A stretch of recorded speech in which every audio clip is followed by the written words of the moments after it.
So, అంటే dresses గురించి డెఫినెట్‌గా మీరు చెప్పినట్టు పెద్దవాళ్ళ పైన ఇప్పుడు చీరలు కట్టుకున్న 70 ఏళ్ల వాళ్ళ పైన, మొత్తం ఫ్రాక్స్ ఏసుకున్న 5 ఏళ్ల పాపల పైన గూడా జరుగుతుంది కాదనట్లేదు. సో, పర్సెంటేజ్ అనేది ఎక్కువ విమెన్‌కే జరుగుతుందది. So, naturally men are attracted towards women. నార్మల్‌గా ఒక అమ్మాయిని పద్ధతిగా చూసిన దానికి, కొంచెం ఎక్స్‌పోజింగ్ చేస్తూ చూసిన దానికి వాళ్ళ మైండ్ సెట్‌లో కొంచెం తేడా వస్తుంది. డెఫినిట్‌గా మనం ఆ జెండర్ ఈక్వాలిటీ అనేది చెప్పి తీరాలి. అది అందరికీ టీచ్ చేయాలి. No doubt about that. కానీ ఇట్లా చూసిన దానికి, అట్లా చూసిన దానికి వాళ్ళ మైండ్ సెట్‌లో ఒక తేడా వస్తుందని మనకు తెలిసినప్పుడు, సో, వై డోంట్ వి అంటే మన సైడ్ నుండి కూడా ఒక ఇనిషియేటివ్ తీసుకొని, no we need to dress properly. At least from మన సైడ్ నుండి ఇట్లాంటివి జరగకుండా అనే పాయింట్‌ని మీరెలా చూస్తారు? అంటే అమ్మాయిలు ఇనిషియేటివ్ తీసుకొని, ఫ్రీడమ్ పేరుతో నా ఇష్టం అని కాకుండా. హ్మ్. ఎవరిని కరెక్ట్‌గా డ్రెస్ చేసుకొని చూస్తే ఎంబారసింగ్‌గానే ఉంటది. మీకు కూడా, నాకు కూడా, ఆడవాళ్ళకి కూడా ఉంటది. నేనేమంటున్నా అంటే ఆహ్, వాళ్ళు విపరీతమైనటువంటి ఇలాంటి ఎక్స్‌పోజర్ థింగ్స్ ఉండకూడదు అని చెప్పే కన్నా ముందు మీరేమన్నారు ఇందాక? నిజమే జెండర్ ఈక్వాలిటీని మనం చెప్పాలి. సరే. హ్మ్. సరే కాదు అక్కడే ఆగిపోయింది క్వెషన్. అయిపోయింది. అది చెప్పినాకనే ఇవన్నీ పాసిబుల్. అంటే జెండర్ ఈక్వాలిటీ నేర్పించిన తర్వాత హ్మ్.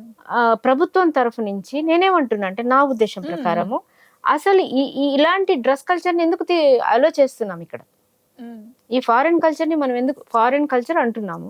అవును. ఫారిన్ కల్చర్ అనబడే దాన్ని మనం ఎందుకు ఎంకరేజ్ చేస్తున్నాం? అంటే కట్టడి చేసే విధానాలు ఉన్నాయి కదా! ఉన్నాయి. ఇప్పుడు రీల్స్ మీరు చేయకుండా ఉండండి అనడం కన్నా, దాన్ని ఎంకరేజ్ చేయకుండా ఉండండి అనేది కూడా ఉంది కదా! గవర్నమెంట్ అవును. చేతిలో అది ఉంటది కదా! ఉంది. అవును. మేము కొన్ని రూల్స్ పెట్టొచ్చు కదా! ఈ రకంగా ఉన్న వాటినే మేము బ్రాడ్‌కాస్ట్ చేయనిస్తాము అనేది పెట్టుకోవచ్చు కదా! ప్రభుత్వాలే ఎంకరేజ్ చేస్తాయి. ప్రభుత్వాలే కట్టడి చెయ్యవు. ప్రభుత్వాలే ఈక్వాలిటీని బోధించవు. హ్మ్. కేవలం అమ్మాయిలు మారిపోవచ్చు కదా! అంటే మారిపోవచ్చు. తప్పేం లేదు మీరు చెప్పినట్టు. వాళ్ళు నేనిలా మంచిగుంటే అని. ఆహ్, ఒక అమ్మాయి మంచిగా ఉండాలనుకుంటది. ఒక అమ్మాయి నేను హ్మ్. కంప్లీట్ ఎక్స్‌పోజ్డ్‌గా ఉండాలని అనుకుంటది. వీళ్ళేమంటారంటే కంప్లీట్‌గా ఎక్స్‌పోజ్డ్‌గా ఉన్నోళ్ళని మేము చూస్తున్నాము కాబట్టి మీ మీద మేము అటెంప్ట్ చేస్తాము. హ్మ్. అది అది వాళ్ళ వ్యక్తిత్వం గదా! ఇప్పుడు రెడ్ లైట్ ఏరియాస్ లాంటివి ఎందుకొచ్చాయి? వాళ్ళ జీవనోపాధికో, వాళ్ళు దేనికో అవొచ్చాయి కదా! అక్కడ అక్కడ ఒక సిస్టమ్ నడుస్తుంది గదా! సో, ఎవరో 10 మంది మంచిగా ఉన్నంత మాత్రాన తగ్గిపోవడానికి అవకాశాలు ఉండవు గాబట్టి, అవును. అసలు వాళ్ళు ఎలాంటి వస్త్రధారణ యేసుకున్నా మాకు సంబంధం లేదు. నాకొక వ్యక్తిత్వం ఉంది. నాకొక చట్టం ఉంది. ఈ చట్టానికి నేను ఒబే చేయాలన్నది కల్చర్‌లో రావాలి. మీరన్నట్టుగా మన దేశంలో కొన్ని పద్ధతిగా ఉంటున్నాం గాబట్టి, ఆ పద్ధతుల ప్రకారం గూడా విమెన్ ఉండాల్సిన అవసరం ఉంటుంది. డెఫినిట్‌గా ఆ పాయింట్ అయితే చాలా క్లియర్ మీరు చెప్పింది. అది వ్యక్తిత్వం అనేది చాలా ఇంపార్టెంట్. మీరు ఏ డ్రెస్ ఏసుకున్నా మాకొక క్యారెక్టర్ ఉంది. మేము చెయ్యం. అది ఖచ్చితంగా రావాలి ఆ పాయింట్. కానీ నేనెందుకు చెప్పానంటే డ్యామేజ్ జరిగేది విమెన్‌కి.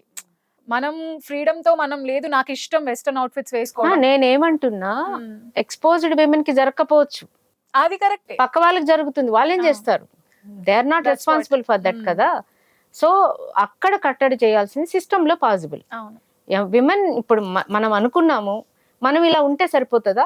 అవును. అక్కడ ఇంకెవరో వాళ్ళ ఇష్టం వచ్చినట్టు బిహేవ్ చేశారు. ఒక 10%, 2%. మీరు నేను రోడ్‌లో వెళ్ళలేము. అవును.